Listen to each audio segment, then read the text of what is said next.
Est-ce qu'on avait besoin d'une suite à SOS Fantôme? Une autre suite encore à SOS Fantôme? Serait-ce la suite de trop? Je vous spoil, on n'avait pas besoin d'une suite à SOS Fantôme.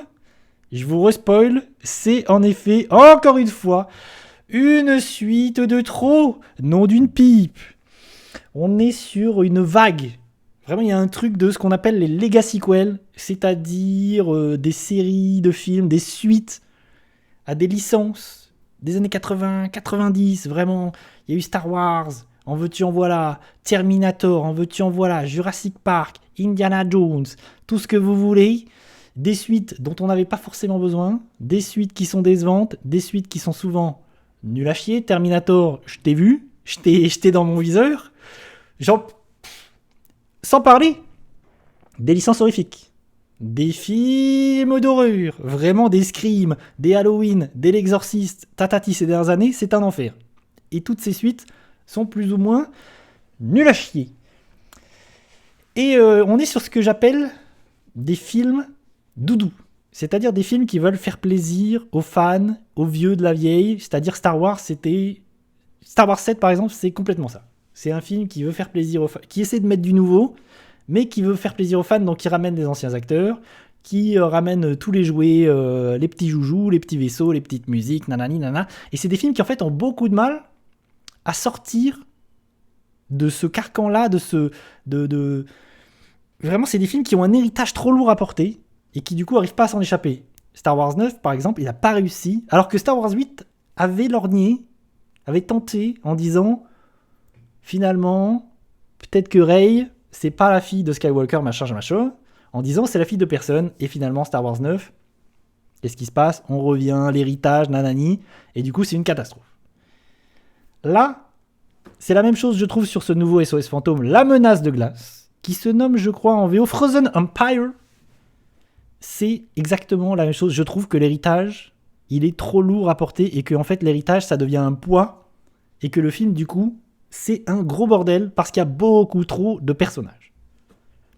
Il se trouve que ce film fait suite à SOS Fantôme, l'héritage, sorti il y a de cela quelques années, et un film que j'avais pas trouvé horrible. Au contraire même, je m'étais dit, SOS Fantôme, l'héritage, il faisait suite d'ailleurs à ce film de 2016 que j'ai découvert récemment, la suite, le film de 2016 avec le casting féminin, que je trouve très mauvais. J'ai trouvé ça bien à chier, mais en même temps, je trouve que c'était une meilleure idée de tenter de faire autre chose, avec un nouveau casting, de produire quelque chose d'un peu différent, d'avoir une idée, plutôt que de faire une suite bête et méchante en ramenant tous les acteurs et en faisant tartinant de la nostalgie à foison. Parce que la nostalgie, ça fait pas un bon film. Oui, ça fait plaisir au petit cœur. Oui, ça fait un petit peu d'émotion, on est content de revoir des têtes. Mais ça fait pas un bon film. Et SOS Fantôme, l'héritage, il y a un truc intéressant avec le film précédent. Déjà, moi, j'avais trouvé le film assez cool, et assez émouvant, et assez bien foutu. Mais il y a un truc intéressant, c'est que c'était un film réalisé par Jason Reitman. Et en fait, c'est vachement intéressant, et c'est pertinent, et ça crée quelque chose, une continuité, parce qu'il y a un passage de flambeau. Ouais, Tidaro, on fait des petites reviews, des petites critiques, on parle de cinéma. Et Jason Reitman, c'est le film de Ivan Reitman, qui est nul autre que le réalisateur des 2 premiers SOS Fantôme. Donc, il y avait quelque chose d'intéressant à voir son fils reprendre le flambeau, reprendre le petit... le bébé, parce que ça raconte quelque chose. Du coup, il reprenait le flambeau de son papa, et il se passait quelque chose d'intéressant. Tu sentais qu'il avait vraiment envie de faire quelque chose d'un hommage appuyé, et vraiment quelque chose de respectueux. Donc vraiment, le film était intéressant, même si, évidemment, il a osé, enfin, il a ramené un acteur à la vie. Bon, ça crée une séquence un peu nostalgique, un peu émouvante, mais est-ce qu'il y avait réellement besoin de ramener cet acteur à la vie à la fin du film? Je suis pas sûr. Et donc, ouais, tu peux aller sur le Letterboxd, Tidaro. Tu peux cliquer, enfin, on peut mettre le lien du Letterboxd. Tu peux voir, tu peux suivre tous les films que j'ai vus, que j'ai notés. On en est là. On est bien, je vous invite à follow le Letterboxd qui n'est autre que Coléo avec 2 O. Et je disais donc, moi, le précédent film, je l'ai trouvé plutôt intéressant. Il y avait des nouveaux personnages, il y a Paul Rudd, il y a Kai Koon, et il y avait des nouveaux enfants, et il y avait cette idée que en fait, on suivait les enfants de Spengler, joué par Harold Ramis, qui est mort.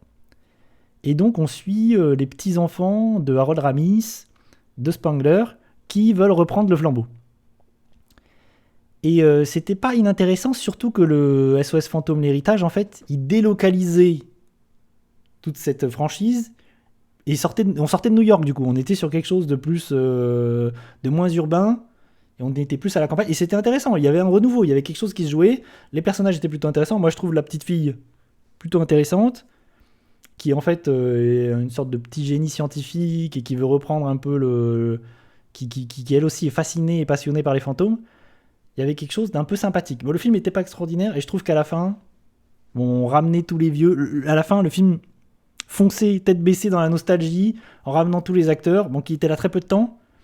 Mais du coup, on ramenait tous ces acteurs et on disait, vas-y, on fait plaisir aux fans, vous allez les avoir tous, vous allez avoir Bill Murray, vous allez avoir Harold Ramis, on l'a ramené d'entre les morts, Dan Aykroyd, Ernie Hudson, ils sont tous là, c'est parti, bim.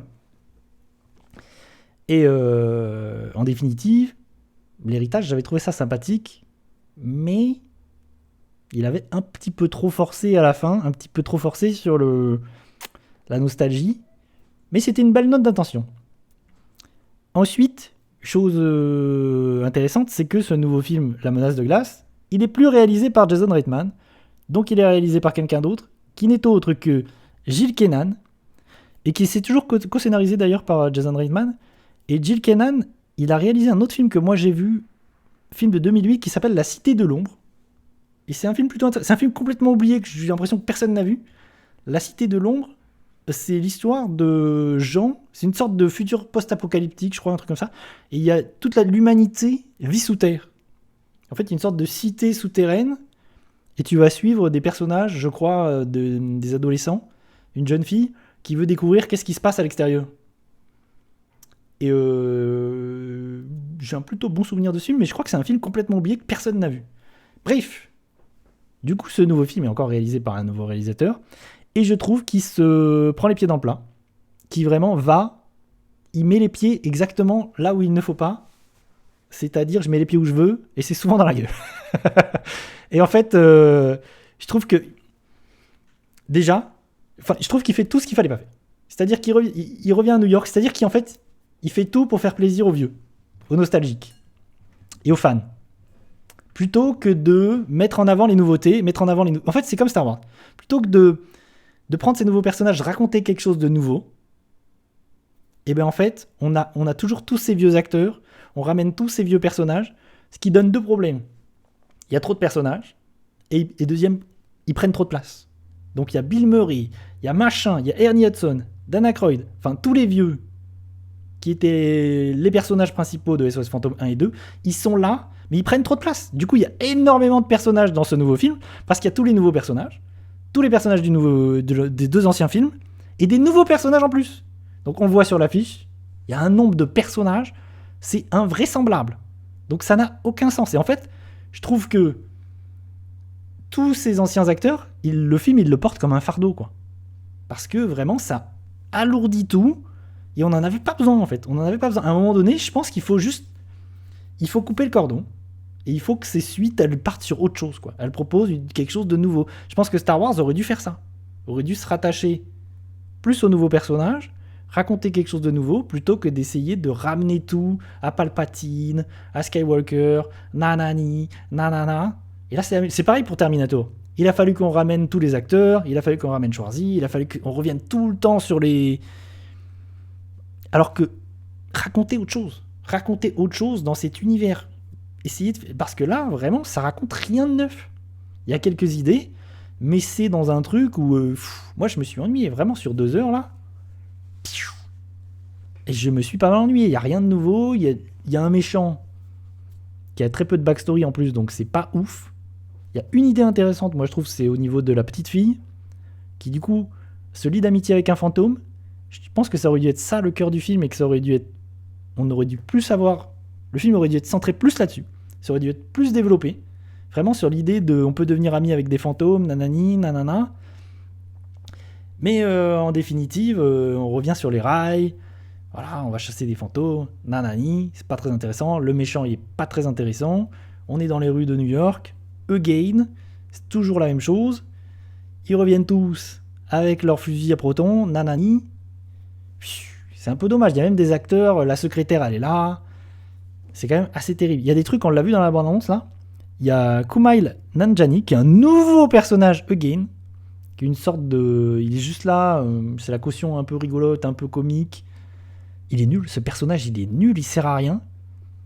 Ça, vraiment, j'ai pas compris. Il y a des trucs comme ça, je me dis, mais à quoi ça sert ? Vraiment, en plus, ce personnage développe une espèce de super pouvoir de X-Men. Ça, c'était un peu nul. C'était pas fifou. Donc vraiment, je trouve cette suite très décevante. Surtout que le précédent aurait pu lancer quelque chose d'un peu nouveau, quoi. Le précédent, il essayait de relocaliser, de proposer un peu quelque chose de nouveau, de mettre l'accent sur les nouveaux acteurs. Parce que là, par exemple, il y a Paul Rudd. Et Paul Rudd, c'est le plus gros sur l'affiche. Alors qu'en fait, il est très peu présent dans le film, c'est ça qui est terrible. Vraiment, dans le précédent, il était vachement plus présent. Là, en fait, il est pas développé. En fait, les nouveaux personnages sont pas développés dans ce film, c'est ça qui est dommage. Parce qu'ils ont pas le temps, il y a trop de personnages. Et du coup, en fait, que ce soit Paul Rudd ou Carrie Coon, finalement, ils sont pas réellement développés. C'est quand même assez terrible. Oui, je pense que ça vient de toi, Style, le petit problème. Je vais vous remettre un petit coup l'avant-annonce, on va se remettre quelques images, là. C'est cadeau. Dis donc. Donc, en résumé, en conclusion, en résumé, je trouve que SOS Fantôme, la menace de glace, c'est largement la suite de trop. C'est une nouvelle suite de trop parce que ce qu'il y avait besoin de la suite précédente, je suis pas sûr. Est-ce que ce film a besoin d'exister ? Je suis pas sûr. Il a beaucoup trop le poids de son héritage sur les épaules. Vraiment, il y a trop de persos. Il n'y avait pas besoin de ramener tous ces acteurs à un moment donné. Il faut couper juste le cordon. Il faut partir sur autre chose, essayer de raconter autre chose. Là, c'est juste pas possible. Il y a vraiment un trop plein de personnages. Et en fait, on est une nouvelle fois sur un film doudou. Et c'est un film doudou qui essaye juste de caresser les fans dans le sens du poil, de caresser la nostalgie. Un de plus, un de trop, encore une fois. Et à un moment donné, c'est juste chiant, quoi. C'est juste plus possible.